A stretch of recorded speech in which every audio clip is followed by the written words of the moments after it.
Yeah, hello and welcome back. So as we look forward to the next round, the second round of the Ugandan National Rally Championship, which is going to take place this weekend in Masaka. I thought we'd talk about what sort of preparations I'd do, if I was actually doing the rally. It's going to be a wet rally. It's going to be a wet gravel rally. Last year rally was held around the same time. And as you already know, it's already started, as we saw even in the Safari Rally, it's already started raining quite heavily in this region. So it's been raining, the roads are already wet. So even if we don't get rain on the rally itself, the stages are going to be, quite wet and slippery. Yeah. So what does that mean? What do you have to worry about? Things that you have to worry about are many. One of them is ingesting water into the engine. Your air filter, comes through the air. The air coming into the airbox is going to come, with rain, with rain in it. You're going to get water into your electrical circuits and fuse boxes, when you hit water splashes and things like that. You're likely to get water into other components, It's going to get water. Any component that has like a hole on it, or even just a very small crack, where the seals, it's going to get water. You're going to get water into your gearbox, because you've got a breather in there. You've got water into your diffs. If you have any holes on your drive shafts, you're going to get water in there. You're going to get mud into places you cannot easily get to. And with heat, it is baked and it becomes part of and causes overheating. So imagine you have, for instance, in your brake pads, the surface, basically you have small spaces between your brake pads and the discs. If you get any mud on your disc and then the brake pad comes, it's going to just swipe in, and it's very hot, it's going to bake it, and it's going to stay there permanently. You're going to get reduced visibility due to mud coming onto your screen. So obviously any area that is not covered by the wipers is going to be covered in mud, so you need those other areas to stay clean, and they won't stay clean. But as well, at some point, if you run out of water, windscreen washer fluid, you're going to have a very dirty windscreen and you won't be seeing anything. More than that, you're going to have reduced visibility due to misting up of your windscreen. Then as well, you're going to get water and mud inside your cabin. Likely, you're going to have any small holes at the bottom, on the floor of the car. They're going to let in, those holes are going to let in water and mud as well. Every time the driver and co-driver come out of the car and back inside the car, they're going to be carrying mud on their shoes. Consequently, you're going to get mud on the pedals. You're going to make your pedals very slippery. So at some point when you need to press the brake, might slip and foot slips onto the accelerator, big trouble. You're going to get mud in the wheel nut spaces, so your wheel nuts need to stay clear. So every time you need to change, imagine you got a puncture, you need to change your tire quickly, and the whole thing is covered in mud. You can't even see where the nuts are. But let's say even if you could see where the nuts are, but you've got some nut that is got mud on it, so when you put the socket on, it won't actually fit very well.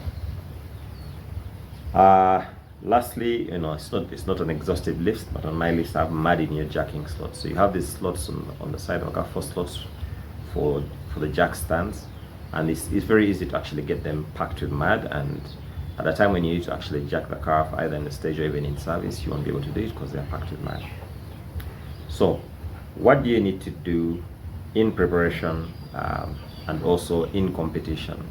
On the rally itself, before the rally, in the service pack, in between stages, and even in the stages themselves, what do you need to do in order to do better on a wet rally, knowing what the risks are? So we'll start with the preparation in the garage before the rally. And first order of business is to do a test. Okay, you need to do a proper test to select a compromise setup. So I really recommend a test to have the team ready for a test we can tell when it's going to rain before the rally, but typically it rains quite often. So in fact, as soon as you have the car ready, just wait, you know, you have an indication it's going to rain, load it up and take it out, be ready to go for, you know, a proper, you know, rain test. You want a setup that will give you comfort under average sleepy conditions. There is no comfort you're going to get under extreme slippery conditions. You've seen things similar to even what you saw on the safari rally, where world-class drivers driving world-class cars were passengers. Okay, under those conditions, there's no setup that's going to get you, you know, that's going to get you a good result. But in any case, there's going to be very little mileage, you know, only a few hundred meters of that sort of thing. So in such cases, under extreme conditions, you only have to pray for patience. Be patient, you know, crawl through it, and you get through it. And in barely sleepy conditions, there are some conditions which it has rained, but the surface is quite firm and the grip is good. Okay, so even a dry setup, let's say, you know, you thought it was going to be dry on that stage, and you started driving, and then it starts raining, but then the grip is quite good. You don't need to worry about setup changes, and you mostly get away with a few, you know, scuffs on the bodywork. I mean, you will probably go a little bit, you know, onto the extreme edges of the road, touch a bank, but nothing major. So it is conditions which are very wet but drivable, in which many drivers fail to drive, and mostly because they don't have the confidence that the car will continue to drive along, you know, the contours of the road at moderate speed. So many of us end up driving too slowly, or giving the car too much input, either too much brakes or too much power, too much acceleration. And basically you end up messing up your braking and rotation. So you'll not arrive at a good setup between stages. This is why you need to do this before the rally. Okay, so if you drive one stage and then you think you're going to actually change your setup the way that world-class drivers do. The only reason the world-class drivers are able to do this is they have a database that has got more than 1,000 different setups. Okay, so the driver can do it by picking up on basically from what he feels, you know, the feeling that he has on the car. He will know which direction to go. Or he can actually, the engineer can just call him up and say, I think this is a setup we should be going for, based on what we've seen, you know, on the previous stage.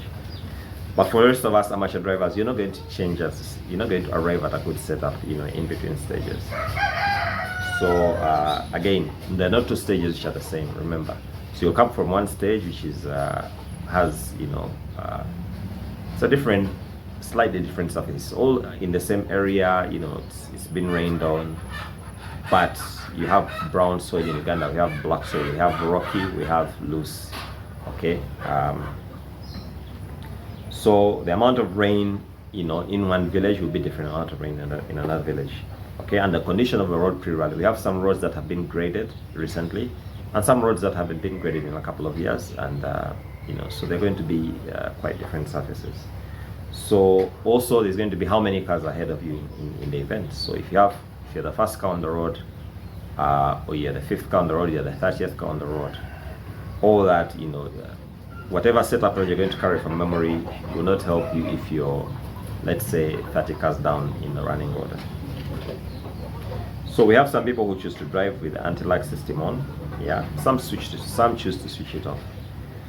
Most of us have a gravel diff map, okay, and a snow one.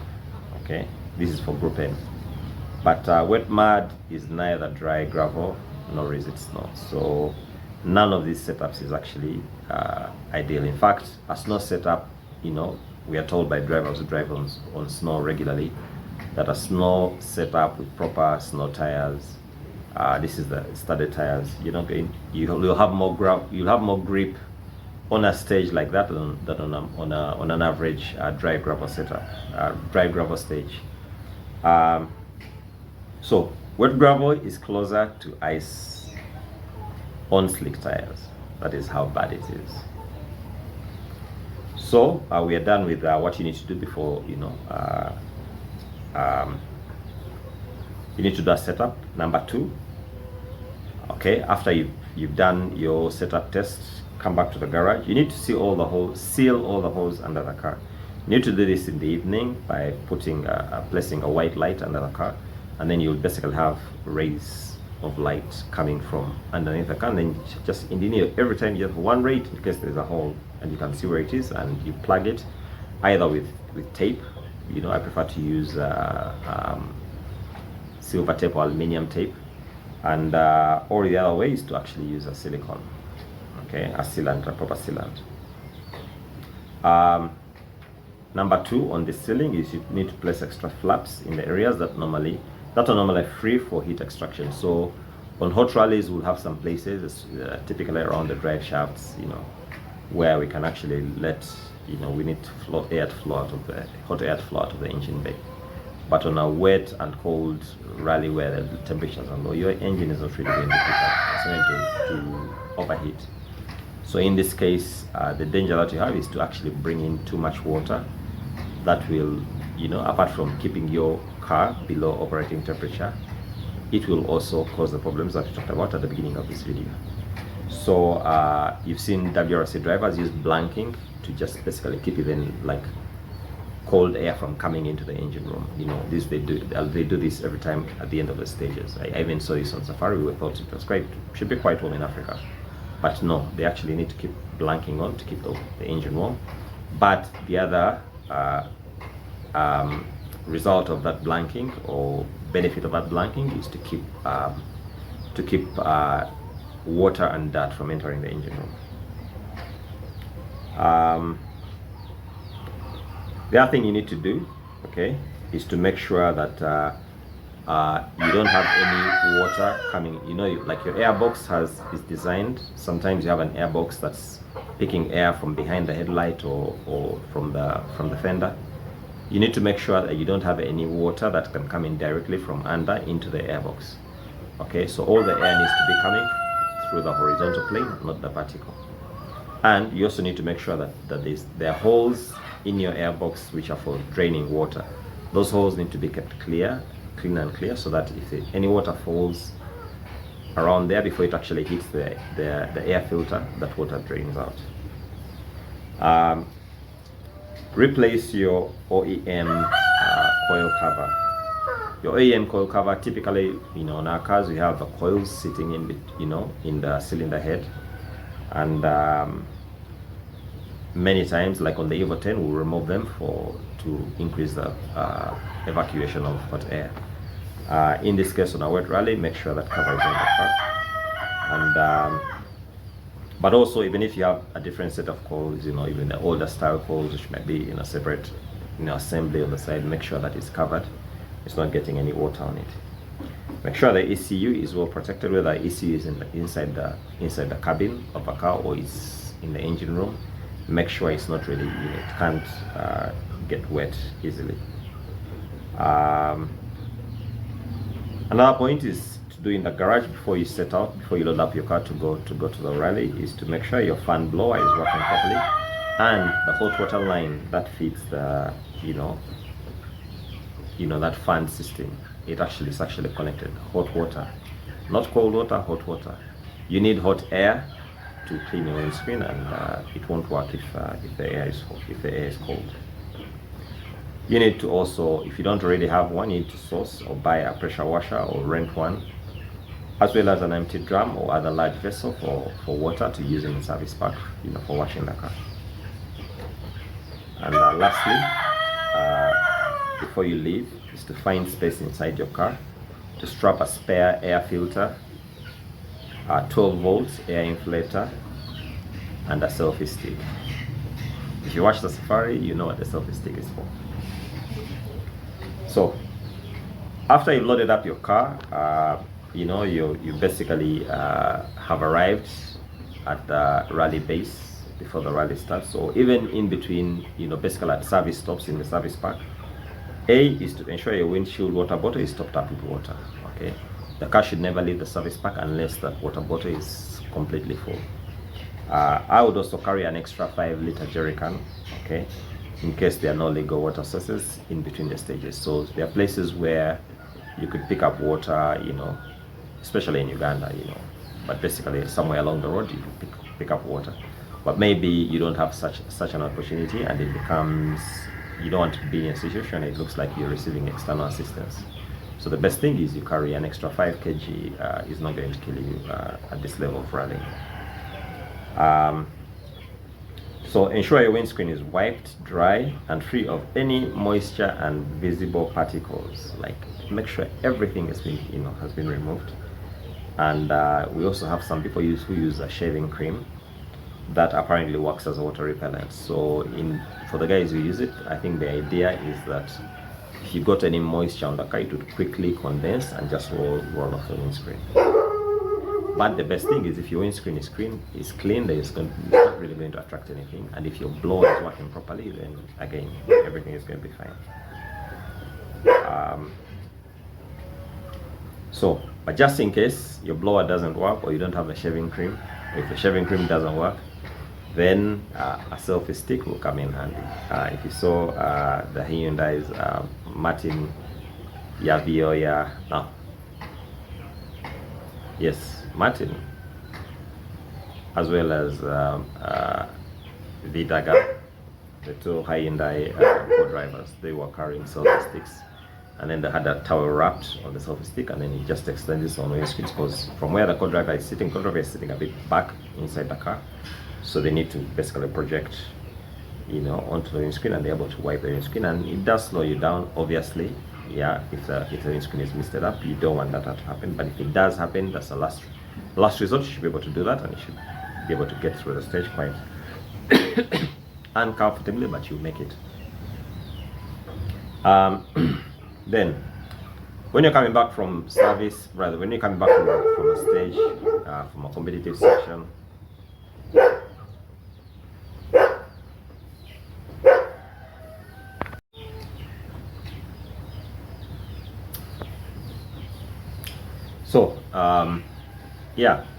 so when you bring the car back into service from a competitive stage, hopefully you should then spray the car, hose the car down, the pressure washer, the wheel arch area, and as much of the undercarriage as possible. Best thing would be if the organizer could actually arrange for like 2 pressure machines. I've seen this on the Safari again, and 2 operators who make sure that every car is hosed down quite properly before it enters the service park. If you bring a car into a service park with mud, it's going to be impossible for you to repair it. It's going to be impossible for you to do any work. You get the tires off, but then you won't be able to see anything. You won't see what's broken, and you won't be able to tighten anything, because the spanners won't be able to get a grip onto the nuts and bolts. When the car has been jacked up, the wheels are off. Okay, use the first few minutes to scrape, because even the pressure washer won't remove all the mud. So use the first couple of minutes to scrape any mud out of any critical areas. Make sure everything is clear, so that you're able to get working in a clear space where you can see every component. And then when the service work has been done, okay, ensure that all the flaps and blanking is put back in place before the car leaves the service area. Now, next is in between stages. What do you have to do between the stages? Not on the competitive stages, but in between the stages. So you need to scrape any mud that you can reach. So basically, you finish the stage, you stop.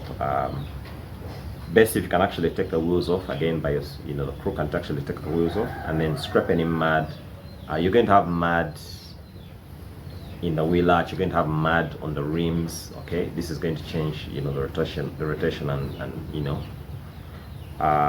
you're going to have mud on your brake discs, on your brake pipes, everywhere. So if you can actually scrape all that mud out so that you can start the next stage without it, better for you. Radiators and intercoolers, those are also going to have mud on them, so best if you can actually scrape all the mud out there, even run some water on there to keep those vents clean, and so that you have start the next stage with a car that is in a much better condition than how you ended the previous one. And number 2, in between stages, check your tire pressure. So normally tire pressures will go up when you have a dry, warm temperatures, ambient temperatures. You'll have if you started a stage with 2 bars or 29 psi, you're going to end that stage with 2, even if it's a long stage, even as much as 2.5 bars, 2.5. So normally you see drivers reducing their tire pressure between stages, but on a wet rally it's different because the temperatures are quite low. So when you're sliding and the tire is basically opening off the sidewall, is coming off the side of the rim, yeah, it's letting the air out, but the temperature is not compensating to pump, you know, the air pressure in that whatever little air is remaining isn't being pumped up to proper air pressure. So it means that at the end of the stage you're going to have a tire that probably started the stage with 2 bars of pressure, but now it's down to maybe 1.6 or 1.8. In this case, you're going to need to either change the tire, you know, use some of the spares that already have good pressure on them, or this is where I said if you can carry a 12-volt air inflator, that thing doesn't weigh even a kilo, okay, to be able to pump your tire back up to the proper tire pressure that you need to start the stage. Number 3, in between stages, you need to wipe your screen dry the same way it was done in service, okay? Just go back to what we discussed earlier in service. And these are the point where you need to fill your windscreen washer bottle. So remember I told you to carry like a 5 or 3 liter jerrycan of water? Yeah. So if you didn't even carry one, you can use a mineral water bottle to just, you know, a drinking water bottle to just fill up your tank. So even storm water, if you have a stream that's, you know, because our streams, when it rains, you know, the roads will just keep streaming water. You just get some dirty water and you put it in, and yeah, it's not good for the nozzles of your spray, but ultimately if you're competing for seconds and microseconds, it's better for you. Number 5, make sure your doors are not kept unnecessarily open. So maybe you're working on the car or you're just chilling, you know, talking to other drivers. Excuse me. Close your doors, because you keep the doors open, basically the difference in air pressure between the air pressure on the outside of the car and what's inside the car is actually going to end up sucking in air inside your car, and that cold air is going to end up on your windows and in your windscreen, and it's going to mess it up and going to be a problem for you. Also keep the blower, keep your engine running, keep the blower running, okay, so that your windscreen is really clear before you start the next stage. Look at your wiper blades. If there's any mud on them, clean them, because before the stage start. Also carry some extra blades, because it's quite possible, it has happened where cars have lost wiper blades, or they've bent because they came across a dry baked piece of mud on the windscreen and then just bent the wiper and then it became defective. And then also make sure your bonnet is closed and secured, because if a bonnet does open, one, it's going to stop the wipers from working, and even if it didn't stop the wipers from working, if your bonnet is up on a wet rally, on a dry rally you can drive with the bonnet up, you still have good visibility. On a wet rally you won't be able to see anything. Next is in recce. So most times in Uganda you'll do recce in the dry, only to get onto the stage and find it's actually raining cats and dogs. But even on a dry recce, you're going to see signs, you know, during the wet season. During the rainy season we'll see that signs of shallow water holes and deep water holes. So make sure to mark. Normally we just mark holes if you're going to fly flat over them, or we say medium holes or whatever. But when it's raining and the water, rather the road is covered by what is basically have flash floods, you're not going to tell where these deep water holes are, where the shallow water holes are, you know. But so make sure if they're marked properly, then you'll be able to approximate where they are and to drive accordingly. So in an area of shallow water holes, even if it's covered with water completely, we can still go flat out. It's where the deep water holes are concerned, you really need to slow down, because that's where the engine, you know, going to ingest water into the car. And you're also going to break your suspension, obviously. So if you recce in the rain, however, okay, again, make sure to fill the deep water holes, because you don't want to slow down necessarily, because you are raking. When you're raking, you had flash flood, so you're going very slowly, and then you come on the dry. If you come and it's not raining, so some of the water has gone away, but your pace notes don't know where the deep water holes are, you don't know where the shallow, and you're just now driving on site pretty much. Then lastly, okay, in competition, now you're in the stage and it's raining or it's been raining. So remember our knots on deep and shallow water holes mentioned earlier. Okay. So many times if you did the recce in the dry and you come into a very, very extremely wet stage, you're going to need to make some adjustments to your pace notes. So what I recommend is do not adjust the pace notes, because many times you won't know how the conditions have changed until you actually see them. So what I do is I have a mental translator, okay, and my personal dry note to wet note translator works as follows. So you have a max or 6th gear corners. Those will remain max or 6th gear, okay. It's pretty open, and usually it's a wide, very little chance of going off, so it remains as it is.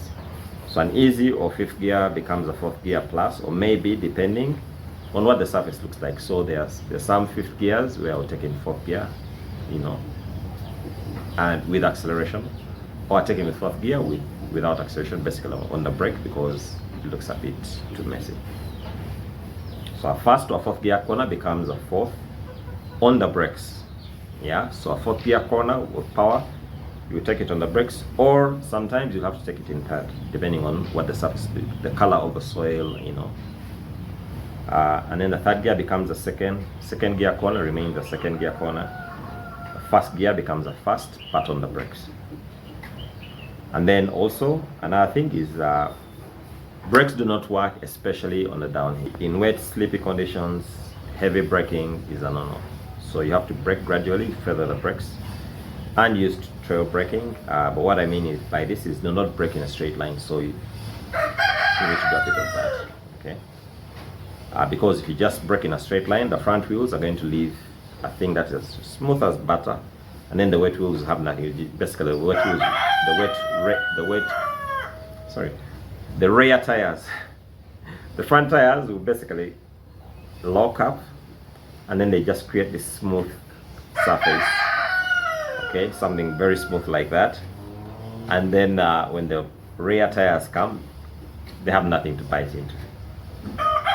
Another trick is I'll turn in earlier. So you turn in early, it's easier for you to control oversteer than to basically correct a car that is understeering in wet conditions.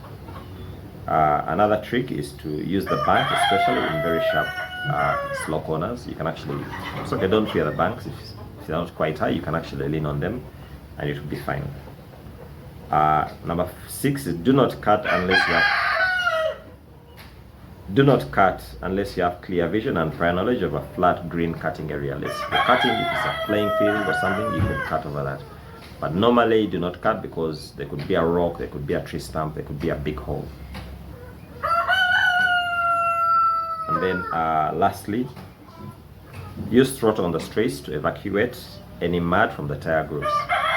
So basically, if you have a straight up ahead of you, you have maybe 200 meters on the next corner, make sure you use all the power.